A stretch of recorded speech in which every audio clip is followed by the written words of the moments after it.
தமிழகத்தின் மேல் நிலவும் வளிமண்டல மேலடுக்கு சுழற்சி மற்றும் வெப்பச்சலனம் காரணமாக மாநிலத்தின் பல்வேறு பகுதிகளில் கடந்த சில நாட்களாக பரவலாக மழை பெய்து வருகிறது. இந்த தட்பவெப்ப மாற்றத்தால் மாநிலத்தின் பெரும்பாலான மாவட்டங்களில் வழக்கமான வெயிலின் தாக்கம் கணிசமாக குறைந்து குளிர்ச்சியான சூழல் நிலவுகிறது.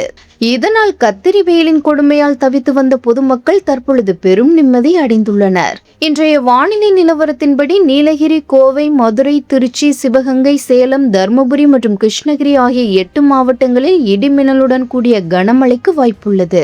இந்த மாவட்டங்களின் ஒரு சில பகுதிகளில் மணிக்கு 30 முதல் 40 கிலோமீட்டர் வேகத்தில் பலத்த காற்று வீசக்கூடும் எனவும் எச்சரிக்கப்பட்டுள்ளது. தலைநகர் சென்னையை பொறுத்தவரையில் வானம் பொதுவாக மேகமூட்டத்துடன் காணப்படுவதுடன் நகரின் சில இடங்களில் லேசான மழை பெய்ய வாய்ப்புள்ளது. இந்த தொடர் மழை காரணமாக தமிழகத்தின் பெரும்பாலான இடங்களில் அதிகபட்ச வெப்பநிலையானது இயல்பை விட 2 முதல் 3 டிகிரி வரை குறைய வாய்ப்புள்ளது. மேலும் தாழ்வான பகுதிகளில் தண்ணீர் தேங்க வாய்ப்புள்ளதால் பொதுமக்கள் மற்றும் வாகன ஓட்டிகள் எச்சரிக்கையுடன் இருக்குமாறு மாவட்ட நிர்வாகங்கள் கேட்டுக்கொண்டுள்ளன.